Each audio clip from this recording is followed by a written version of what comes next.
Hey guys, what is up? It's Dusty here, and welcome back to another crypto video. Today, I want to give you guys an update on what is going to happen to Ripple/XRP tomorrow. You've most likely seen some people state, oh, tomorrow is a really important day for the Ripple lawsuit. So today, I'm going to give you guys exactly what is going to happen tomorrow, why it could or maybe should be a pretty big or even bullish day for Ripple. And we're going to go over the interview between Garlinghouse and Thinking Crypto. We have other stuff, right? We have a ton of stuff here. I've been vibing right now. Again, we hit 100K subs. I was extremely happy. These guys get it every month. But then again, I was just chilling here listening to some fun songs. I'm so extremely happy, man. It's a really good day for me. I'm just feeling good. Having said that, tomorrow is a really interesting day, like I just said, because it is the 22nd of April, and that is where the motion to strike Ripple's lack of fair notice defense, an affirmative defense, something like that. I've written it down, as you guys most likely know already. The SEC's motion to strike Ripple's lack of due process and fair notice affirmative defense is due on Thursday, April 22nd. And actually, we've already talked about what exactly this entails a couple of times before on the channel, but you might have just missed it a little bit. It is, again, also expressed here in the letter where you saw previously that defendants Garlinghouse and Larson could file their motion to dismiss. It was in the same letter here. April 22nd, plaintiff shall file its motion to strike. And a motion to strike is basically Ripple had a defense. And in this case here, it's a defense which talks about, well, you didn't give us due process and fair notice. The SEC right now is saying, well, that does not matter, that is not relevant, or that is not important to the case. Just, we disagree that happened or that is relevant to the case, so we want to strike that defense down, so the defense is not there anymore. That is going to happen tomorrow. So how it looks like, well, usually one of the accounts over on Twitter or I would just post that specific document tomorrow somewhere, usually around 2 a.m. Dutch time, like around that area is when most of the guys actually post it. Then 3 weeks later, May 13th, defendant Ripple Labs shall file its opposition, which is again, just Ripple's side of things where they're going to say, you know what, we think this defense is actually quite relevant, so we want to keep it. And then the 27th, so 2 weeks later, again, the SEC is going to come back and give a reply to it. And again, I believe only then the judge will actually start to talk about it. But again, I'm not too sure about all that. I think so, though. Now, this article here is from a couple of weeks ago, March 17th. It reads, Ripple fights back against striking of fair notice defense, as this is not the first time that this was all brought up. Ripple sets forth in a letter to Judge Torres why SEC's anticipated motion to strike the fair notice defense is improper.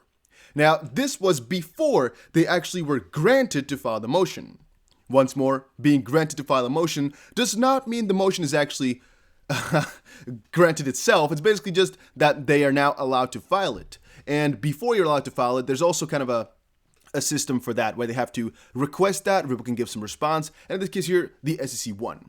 Now tomorrow, from that perspective, is actually going to be a good day because we are expecting that this day is going to be bullish for Ripple, mostly for these reasons. Ripple sets forth in a letter to Judge Torres why the SEC's anticipated motion, the fair notice defense is improper. The SEC cannot cite a single case in which the fair notice defense was rejected at the outset of the litigation and therefore relabels Ripple's defense. So, in this case here, what Ripple is basically saying is the SEC cannot bring up a single case from the past where it actually worked, this whole motion to strike. So why would it work now? It doesn't really make a lot of sense. The SEC is trying to make something up. That's at least the way that I'm reading this one. The legal battle between the SEC and Ripple continues to provide news and updates on a quasi-daily basis. By the way, we also provide crypto news and updates every single day, so make sure you press the like button, and why not subscribe while you're at it too? Once more, make sure you just press the like button. Let me also know, what type of music do you like? You know, I think this is really a family-friendly channel in the sense that anybody could just watch here. I will always give you guys my honest opinion, try to give you guys as many news as possible, as much news or whatever. And yeah, it's just a big family, man. Every single one of you, I love you a lot, like you all know. Ripple Labs yesterday filed a letter with the court to reject the SEC's anticipated motion to strike the fair notice defense. As CNF reported, the SEC filed a letter seeking to have one of Ripple's key defenses declared legally improper. So this would really suck for Ripple, logically, because let's say you have two defenses. I'm not sure how many Ripple has, guys. I'm not a freaking encyclopedia. If one of them all of a sudden fades away, yeah, you're standing there like, ooh, we didn't expect that one. Quote, the SEC's anticipated motion to strike is meritless. The striking of affirmative defenses is disfavored in the circuit, and the SEC cannot remotely meet the high burden of showing that there is no question of fact or law that might allow the defense to succeed. So, what the SEC now has to prove in their motion to strike is that there is no way that this defense which Ripple put up has any relevance to the case at all, so it can just be thrown out. Otherwise, all they can say is, well, it's not that nice of a defense, but that's not proper here. Their motion is to strike and just take the defense out completely. So they have to completely just explain how Ripple is basically claiming here the SEC should have given fair notice to other exchanges and everybody when they were asking for clarity that they were investigating or at least had some suspicion that they might be a security, anything like that. They never gave that, and they're saying that is not relevant to the case.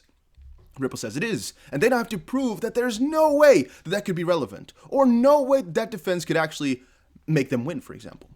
First, Ripple's lack of fair notice defense more than satisfied the liberal pleading standard and thus cannot be struck, which again, the judge didn't agree with. Second, Ripple's fair notice defense requires factual inquiry and context, which is why courts addresses this defense on the merits or the benefit of a developed factual record. I don't get that one at all. Ripple's, end quote, Ripple's legal team argues that the SEC tellingly does not cite a single case in which a court rejected the fair notice defense at the outset of litigation. And Ripple is likewise unaware of such authority. Instead, the SEC attempted to sidestep the issue by relabeling Ripple's defense as equitable, laches or estoppel, or void for vagueness defense. Quote, but Ripple has not asserted those defenses, and the SEC's attempt to change the subject and create a straw person should be rejected out of hand, end quote. Third, Ripple argues that even if the fair notice defense involved a purely legal question, which it does not, the Second Circuit has cautioned that disputed and substantial legal issues should not be decided on a motion to strike without the benefit of a developed record. That's again where it kind of made sense, this developed record part, which they talked about at the top. Just the day before yesterday, Ripple accused the SEC of withholding exculpatory evidence, which has already been settled in court right now. And once more, there's most likely sufficient evidence to justify our fair notice, which basically means we're expecting tomorrow to be a positive day. So even though it is only the SEC is going to be filing something, and again, it's a lawsuit between the SEC and Ripple, and whenever there's a motion like this, what I believe is that it's only the other parties who see it. It's against the judge, yes, but the judge is not responding yet until Ripple's also given their response. At least that's what I'm expecting now. That's what I'm thinking. That's what I've kind of seen here. Like we, for example, saw with the motion to intervene and all the other motions here that do not have a hearing. So even though it's only the SEC's side, if the SEC's side is weak, if they're showing some really weak motion, that might be another part of bullish steam. Of course, Ripple can give their kind of feedback in a couple of weeks from now, but again, that's a couple of weeks from now. We want to know exactly what's going to happen tomorrow. Is that good or is that bad? And I'm expecting personally that that's going to be a really bullish day for XRP, as they just do not have enough power to strike down this defense. Let's read here. Further, Ripple's brief cites these similar examples and arguments as to why Ripple did not receive a fair notice. XRP's unfettered trading on over 200 exchanges, the statements by regulators in Singapore, Japan, and the United Kingdom that XRP is not a security, which, by the way, this part here, that Ripple got information, the SEC, that's actually the biggest part of last week, or last 2 days, the SEC has actually gone to a lot of those countries to get some information about Ripple, which is not allowed. And now again, in a couple of days, the 30th, the court is going to decide on that, and that is a hearing. If you're wondering, Dusty, why is this on your screen right now on the right? This is about that part, where the SEC went out of the jurisdiction to contact foreign regulators and seeking discovery outside the rules of the federal procedure and the Hague Convention, which basically means they try to go outside the US and get information from countries like the UK, for example. SEC communications with third-party statements by seniors SEC officials in 2018 that Bitcoin or Ether are not securities, FinCEN's determination 2015, and SEC enforcement action against Kik and Telegram, which, quote, engaged in conduct that did not resemble that of Ripple, end quote. For these reasons, Ripple argues that the strike of fair notice is not lawful, but then again, the strike has already been, at least the motion to strike has been put now, so the judge said, you know what, we're going to see what you can write in your motion to strike. So Ripple lost this round, kind of, you can say, because they were allowed to file it. But then again, tomorrow's going to be the filing, and we're going to most likely just read a lot of funny stuff because Ripple can most likely just dispute all those things. And I don't think the SEC will win this one. But hey, in the end of things, I'm not a lawyer, not a financial advisor, not a freaking legal advisor, nothing like that. The SEC's anticipated motion to strike is fatally flawed at the outset because Ripple's lack of fair notice defense was well pled. It states a valid defense and sufficiently alleges facts. Nothing more is required. At the end of the letter, Ripple asked the court not to set a joint trial date for Brad Garlinghouse's and Chris Larson's motion to dismiss and Ripple's Lab's fair notice hearing. I'm not exactly sure when this hearing is going to be completely honest. Should the SEC proceed with filing this meritless motion to strike, Ripple's respectfully request that the court set its default briefing schedule unlinked to the individual defendant's motion to dismiss, as one has no bearing to the other, which actually has been done. Right? So they basically want to delink the top part and the bottom part, and they have now been done because this is now all separate than this one. So that's all good as well. It just basically means the motion to dismiss has nothing to do with this motion to strike, so put them in different letters, right? Let's just basically put it like that. So regarding the lawsuit once more, let me quickly give you guys a summary. It was pretty positive what we've read right now. What we've read, however, is a couple weeks old. It was mostly about the initial request for a motion. Ripple lost that one in the sense that the judge found it necessary that they actually do file their motion, the SEC. But in the end, what they've written here, this article and just Ripple in general, does sound to me quite logical as to why the SEC cannot most likely strike their defense down. Will they attempt it? Yeah. Is it meritless? Yeah, most likely too. So once more, tomorrow will most likely be a good day, as I think the lawyers are going to look at the document and be like, this is pretty laughable, this is pretty funny, because in the end, this ain't going to do nothing. But then again, we always could be surprised. Let's wait for Ripple's document, again, on the 13th at maximum. Maybe they're going to file it earlier, we do not know. Because it's kind of a date until, you have to do it by May 13th. You can also do it like May 1st, for example, if you already have it ready, which they might have.